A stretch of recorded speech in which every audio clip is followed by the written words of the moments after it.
سب سے پہلے تقریر کے لیے ایسے مقرر تک پہنچنے کی ضرورت کر رہا ہوں جن سے میری مراد عزیزم علامہ بھائی ہے، وہ آئیں اور اپنی سریلی آواز سے ہم سامعین کو مستفز فرمائیں۔ الحمد لله نحمده ونستعينه ونستغفره ونؤمن به ونتوكل عليه ونعوذ بالله من شرور أنفسنا ومن سيئات أعمالنا من يهده الله فلا مضل له ومن يضلله فلا هادي له ونشهد أن لا إله إلا الله وحده لا شريك له ونشهد أن سيدنا ومولانا محمدا عبده ورسوله أما بعد فأعوذ بالله من الشيطان الرجيم بسم الله الرحمن الرحيم إن تنصروا الله ينصركم ويثبت أقدامكم وقال الله في موضع آخر ولا تهنوا ولا تحزنوا وأنتم الأعلون إن كنتم مؤمنين صدق الله العظيم۔ مقتل کی طرف اب جاتے ہیں اے موت تیرے لب چوم کے ہم، مقتل کی طرف اب جاتے ہیں اے موت تیرے لب چوم کے ہم،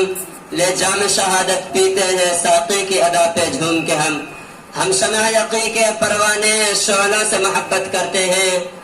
ہم شمع یقین کے پروانے شعلوں سے محبت کرتے ہیں، اے زیست ہماری راہ سے ہٹ ہم موت کی عزت کرتے ہیں۔ جب گلستان کو خون کی ضرورت پڑی سب سے پہلے ہی گردن ہماری کٹی، جب گلستان کو خون کی ضرورت پڑی سب سے پہلے ہی گردن ہماری کٹی، جب گلستان کو خون کی ضرورت پڑی سب سے پہلے ہی گردن ہماری کٹی،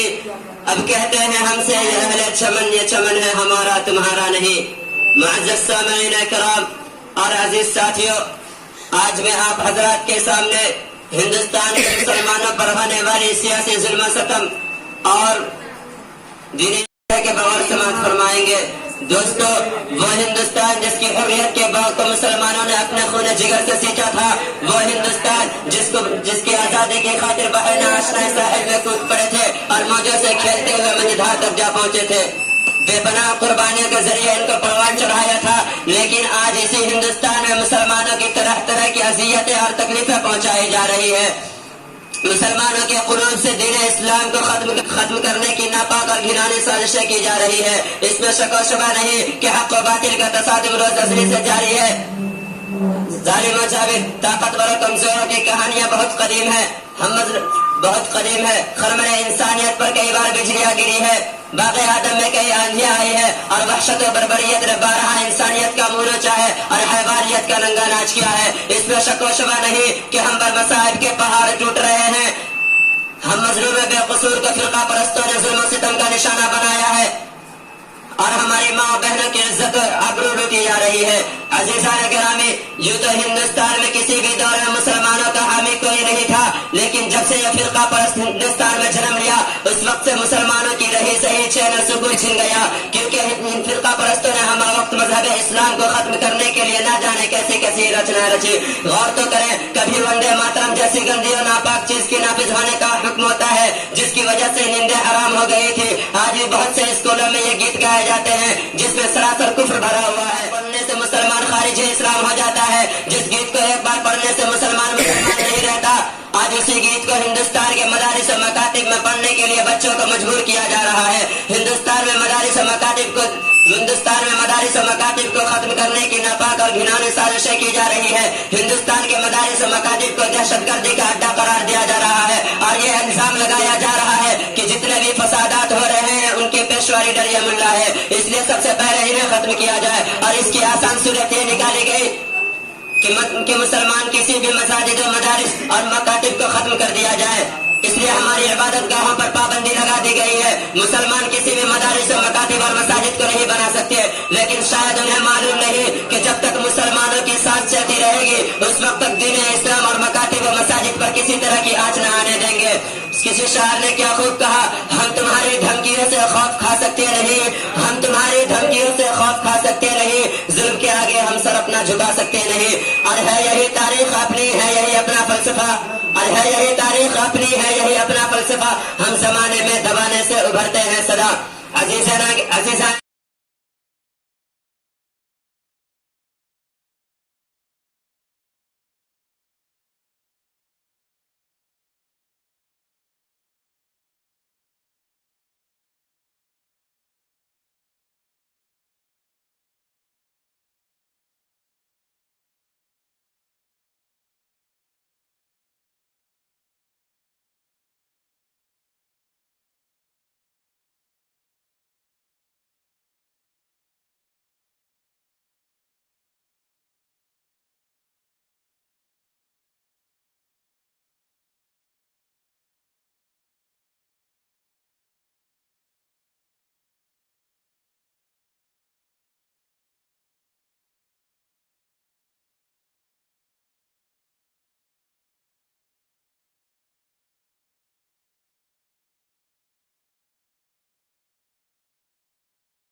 صلی اللہ علیہ وسلم کی جاہ و جلال دے، لیکن یہ نہیں ہو سکتا کہ مسلمان دنیا آخرت کو چھوڑ کر دنیا کو ترجیح دے۔ دوستو، آپ حضرات کو تاریخ یاد ہوگی کہ جب انگریزوں کی ظلم زیادتی حد سے آگے بڑھنے لگی اور انہوں نے اسلامی قلعہ کو مسمار کر کے اس پر تسلط سے عقیدے رکھنا چاہا تھا، تو سب سے پہلے حضرت شاہ عبدالعزیز علیہ الرحمت میدان جہاد میں بے جھجک کود پڑے اور فضل الکریمت الحق قید سلطان جائزن کے جذبے فکرہ سے سرشار ہو کر ہندوستان کو دارالحرب ہونے کا فتویٰ دیا اور انگریزوں کے خلاف محض جنگ قائم کی، اور اس بات کا تہیہ لگا لیا کہ انگریزوں کی غلامی کی زنجیر کو ٹکڑے ٹکڑے کر کے ہی دم لیں گے، جس کے نتیجے میں مسلمانوں کو مصائب و مشکلات کے کن کن دشوار گھاٹی اور وادیوں سے گزرنا پڑا۔ وہ تاریخ کا ایک المناک باب ہے۔ کسی شاعر نے کیا خوب کہا کہ ٹل نہ سکتے تھے اگر جنگ میں اڑ جاتے تھے، ٹل نہ سکتے تھے اگر جنگ میں اڑ جاتے تھے، پاؤں شیروں کے بھی میدان سے اکھڑ جاتے تھے۔ مجھ سے سرکش ہوا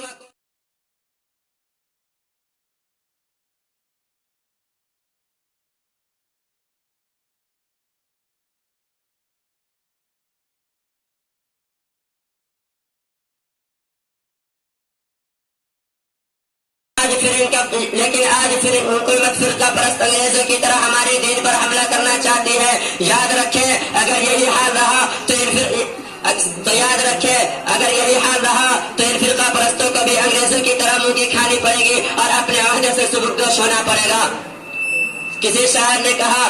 کوئی گر صلح کے پھولوں کو پیروں سے کچل ڈالے، کوئی گر صلح کے پھولوں کو پیروں سے کچل ڈالے تو شاخ گل کی ہر پتی پہ قتل عام لکھ دینا۔ عزیز ملت اسلامیہ کے غیور نوجوانوں، اپنی غفلت کی چادر چاک کر کے عقل و ہوش کی ذرا پہن لو، اپنے اندر انقلاب پیدا کرو، اپنی تقدیر کو سنوار لو۔ قوموں کی تقدیر خود بنائی جاتی ہے۔ ان اللہ لا یغیر ما بقوم حتی یغیر ما بانفسہم، یہ ایک ٹھوس حقیقت ہے۔ شاعر کہتا ہے، خدا نے آج تک اس قوم کی حالت نہیں بدلی، خدا نے آج تک اس قوم کی حالت نہیں بدلی، نہ جس